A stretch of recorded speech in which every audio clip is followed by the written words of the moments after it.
Welcome, folks. This is Tony Mason from Sound Advice. We have Justin Rose with us from the farm. Hi, guys. He's the one who kind of reps, doesn't kind of, but he reps QSC for us. We're also having QSC Day. This very machine is the TouchMix 30 Pro, which is the big brother to the TouchMix 16 and the TouchMix 8. And if you've ever played with one of those or used them, they are powerful. They sound amazing. And very, very happy to have one in our building. This just got released as of, I bet, a week ago. Days ago. It's hot. Days It's ago. still hot. Really, Ouch. really still hot. We will have these here soon. They are sold in other places as well, but right now you can get one from us. We actually have a discount on one. If you come in today is QSC Day, we have one of these on sale. We don't have one in the store, but we will order one for you at your discounted price if you come in today. So, saying that, this is the TouchMix 30. Justin, some of the things that's really cool about this board is now on the touch screen, you have your auxiliaries right on the front. The first thing that I've seen that's changed. Right. And obviously with the more of the real estate now that we've got with the larger screen, we had the ability to make it a little bit more of an intuitive workflow for the person that's using the board. Excellent. So now you've got access to all of your auxiliary groups right up front here, color-coded to be better recognizable, and you can adjust the colors on that as well. Nice. So if you want to switch the colors over and make it a little bit more easy for you, you can do that. You can do a lot of customization with this board, which we can get into a little bit later. But yeah, right off the bat, you'll notice the intuitive workflow up front here, easy way to get to all of your auxes, all of your aux sends and everything like that. And then easy navigation through the rest of the board here, whether it be through your main mix, through your subgroups, through your auxiliary groups and whatnot. So, how many auxiliaries does this have now? This has 14 auxiliary outs, 24 XLR ins, the last 4 being which of our TRS, and then you also got a couple of stereo quarter-inch inputs on the back as well. Sweet. Let's swing this around in the back so that they can see what that looks like. So, say in the back of this we have the all 24 channels, but the last 4 are quarters, which is kind of cool. And then you have all your 14. Yep, you got your 14 auxiliary outputs here. You'll notice your main mix left and right is here. You've also got a monitor out on this one as well. And then here are your stereo inputs here. So you've got 25, 26, and so forth through 30 that you can go quarter-inch stereo into the back there. You've also got an input for your headphones as well as an auxiliary 13, 14, and 11, 12 here if you need to come out quarter-inch. Wow, so you've got another set of headphones you can assign? Yes, sir. Oh, that is killer. So now this is really starting to hit that recording market because now you have a dedicated monitors out as well as headphones that you can split off. Exactly. Designed to be a mixer now that can take on a larger live application as well as a larger application in your studio. That is awesome. You have your Ethernet right on the back, and then 2 USB slots. Now, one of the differences with this board, typically the 8 and the 16 would ship with a Wi-Fi dongle. This one does not have the dongle that comes with, but you can head to any electronics store and pick one up for minimal cost. But one thing to note here is that you do have your record play function on this as well. So one of these USBs, you can stick a FAT32 USB thumb drive, formatted USB thumb drive into it and do just a really quick and dirty stereo recording. Or you can hook up an external drive and then you can track all of your single track it out as far as during your recording goes. Can you still do the small 16 tracks? You can do as many tracks as you want. On your USB stick? No, on the USB stick it's just the stereo recording. So just left and right. Okay. All right. I thought you were able to do that. You could only do that on the hard drive with 16. Yes. Okay, cool. I'm glad I got that straightened out. Yep. Sweet. So now, seeing that the back side of it, we have your trim knobs, which are also controllable digital if you wanted to have a recallable scenes fully. Yep. You could also use your digital gain as well as these. Yes, sir. Or find a comfortable balance between the two, which I've done with some people to say, you know what, I want to be able to recall it all the time. You don't have this function. I said, no, it is. You go to the digital input. It's worked on the inside. So if you were to go in, we're just going to go into channel 1 here. So you can see up at the top, you've got your EQ, compression, gate effects, auxiliaries, presets, and setup. Yep. So if we go into our setup, right here is your digital gain. So once you've got that triggered, then you can adjust. Essentially, you're doing the same adjustment up top, but within the channel, which makes it convenient if you're doing your front of house stuff, you're walking around with your iPad, and you need to turn up the gain a little bit. You'll be able to do that from the workflow itself, either on the board or on your iPad. Nice. The app is already out for this? The app is out. It was just released a couple of days ago. It's beautiful. It's very, very easy, user-friendly, very touch-friendly as far as the sensitivity and everything. Workflow on it it's tremendous. Excellent, excellent. One of the things I just saw in the overview that's changed a little bit, I like the way the screen is laid out. You get a lot more real estate to work with then. Exactly, exactly. With the larger screen, we're able to incorporate a lot more functionality within the channel and doing all of your fine-tuning and whatnot, your auxiliary sends and everything like that. We kind of give you pretty much everything that you need within each channel. And obviously, as you dig further into the channel, say if you get into the EQ. Okay, so getting into the EQ here, you can see that you've got your full parametric EQ here. You've also got your RTA section up here. Now, one of the cool things about this is that this board incorporates the simple feature from both the TouchMix 8 and the TouchMix 16. So as you can see, we've got a full parametric EQ. I hit the simple button, and now it goes to a regular low, low mid, mid high, and high. Just kind of like you're a little bit more used to if you're not the pro digital mixer guy, and you're a little bit more on the dense side like myself. So this makes it a lot easier for guys like me, guys like you who are super smart would probably use the parametric. Definitely. So, and that simple button will also be incorporated in the compression and the gate as well. You can hit the simple button to just get a little bit more ease and flexibility of not necessarily getting into each one of the parameters of the gate or the compressor. Cool. So yeah, and then moving along too, you've got your FX bank here, and then you've got your auxiliary sends, which can also be accessed through your auxiliary button on the side there.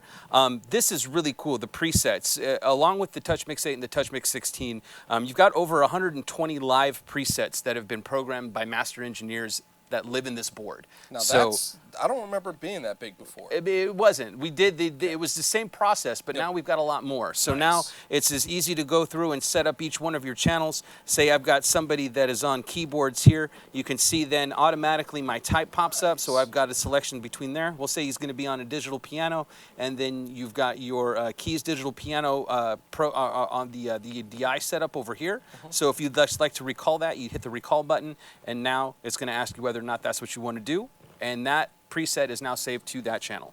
Boom, right there. And you can see there's your curve, everything's set up, and you're good to go. Compressor's set up, ready to go. Nice. Yeah. So, and in addition to that, you've got a lot of other really cool features on this board that make it more of a big board functionality rather than just your run-of-the-mill small mixer board. So if we go back to our home here, you can see this layout over here on the side. Your menu button is going to take you to a screen that you can access your DCA groups, your FX overviews, your user buttons. We can get into that here shortly. But you'll also notice that you've got your record play feature here. Now, the record play feature works a lot like the TouchMix 8 and the TouchMix 16. You can arm individual tracks. You can do stereo recordings. If you're going on to a FAT32 formatted USB thumb drive, you can do a quick and dirty stereo recording, or if you plug in an external drive that's got some space, you can actually track everything out and do multi-track recording on this. Nice. Now, one of the coolest features that's on this board now that we are super stoked about is the anti-feedback.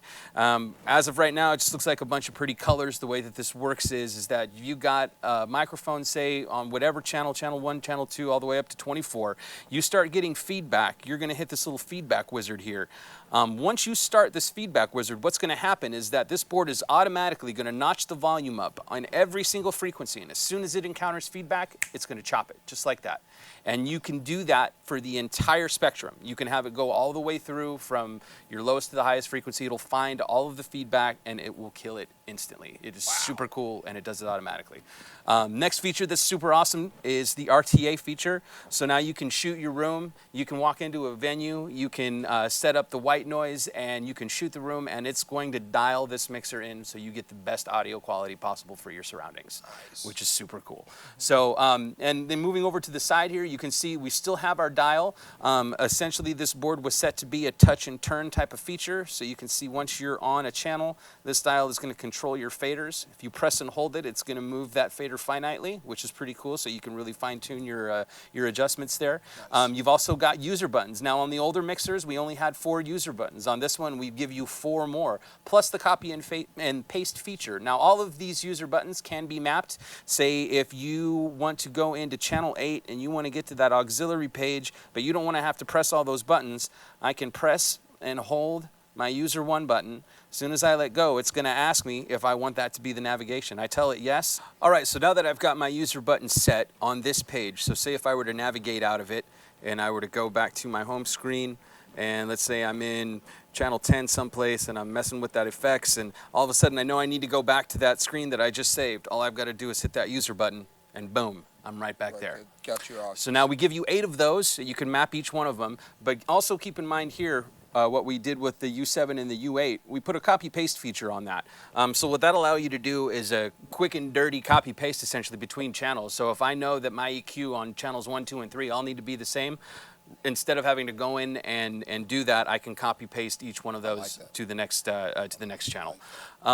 Also here on the side too, you've got a lot of familiar buttons. You've got your wizard button, your auxiliary button. The wizard button actually gives us the effects, gain, and tuning wizard now.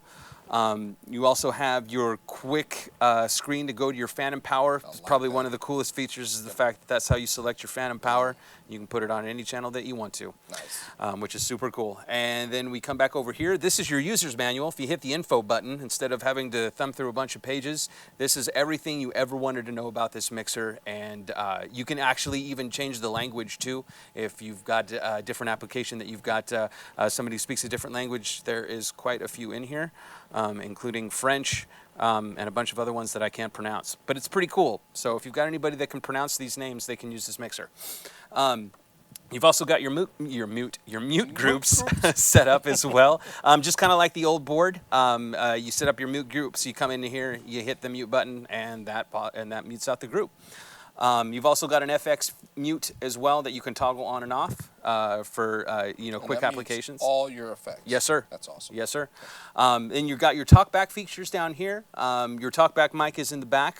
Input there is on the back. Your phones and your monitor cues and everything like that. And that's pretty much the layout here on the front. As you can see, again, we tried to make everything just workflow very well so you can get in between screens easily. You know what you're looking at. The form and functionality of the board itself is really nice. We did a really good job with the housing this time. Yeah, it's really super light. You'll also notice the vents up here. We've got a couple of different vented areas on this board, so it stays a lot cooler. I know the TouchMix 8 and the TouchMix 16 could get fairly warm. This one it works just as hard, but we took some extra steps this time to make sure that everything stays nice and cool on the inside. Excellent. Excellent. One of the things I also liked about it is that you have a true IEC on the back, so you don't have to have that little brick anymore. Yep, which no is more. kind of cool. No more brick. No more brick in the wall. And it doesn't get as hot, which was one of my major concerns. But we haven't had any issues with any of the other pieces. So yeah, one of the things you just got to remember is that it's a computer on the inside. Computers run. If you run them long, they're going to run hot. So yeah, we really haven't had any failures on any of the other boards. So, but we did want to, since this is a much bigger CPU on the inside, we wanted to make sure we gave it plenty of room to breathe. So. Accessories for this guy. Yeah, you can get, this can be rack mountable, so we can get you rack ears for this, so you can throw it onto your slant rack on the top or whatever rack application that you've got. We've also got a part that will attach to the top of this that's just kind of a little slant that will accommodate your iPad. If you want to use your iPad. iPad capability with this, you can still hook up to 12 iPads into this board. If you meet anybody that does that, I would love to have their disposable income. So that just so you know, you could have, you can have, all of them can have a different screen on, and you can, go back and forth between as many as you'd like. So, does this do Android or notebook? As of right now, no. Okay. Possibly on the horizon, we will let you know. Okay, all right. We'll keep you updated. iPhone for AUXes? Yes. Okay. So iPhone and iPad. Anything iOS. 12 phone and pad compatible. Yes, sir. So just can't do 12 pads and then 12 phones. Correct. Copy that. Just want to make sure that was correct. Yes, sir. And I can't believe they came out with this. It's so lightweight. It has such a cool function. The screen is huge, which is excellent. Great features built into it. Anything else that they've talked about for this? Is there a digital snake coming? Do you know? There's been whispers, but I can neither confirm nor deny that. So at this point, you know, it was designed to be, you know, there's so many other mixers that are like this on the market that, you know, that have that capability. We were really trying to stay with the true form and functionality of the TouchMix board. So as of right now, you can use this either front of house, side of the stage, walk around with your iPad and do your mixing out in the audience in front of the stage, however you want to do it. So it still makes it pretty easy to do. So, folks, this is the TouchMix 30 Pro. Just really, really impressed with how this is working out. You're seeing it first here at Skips Music. I don't know many people who have seen this. So, Justin, I really appreciate you guys bringing this to us. Absolutely. This is an amazing piece. I can't wait to get this out on the field and start working with it, because I think this is going to be another cool feature that'll help me do some things that I really couldn't do with the 16 because it was too small. But now, this I can actually take out and do shows with it. So this is going to be fun for us. I appreciate you bringing it. Absolutely, sir. Thanks for having me. This is Tony Mason from Skips Music. This is Sound Advice. Always remember, if you go on the top of here, you will be able to get your free t-shirt for the first 5. And then we also want to know if you have questions. So follow the link, and we will make sure that we answer any questions you have. You have a great day.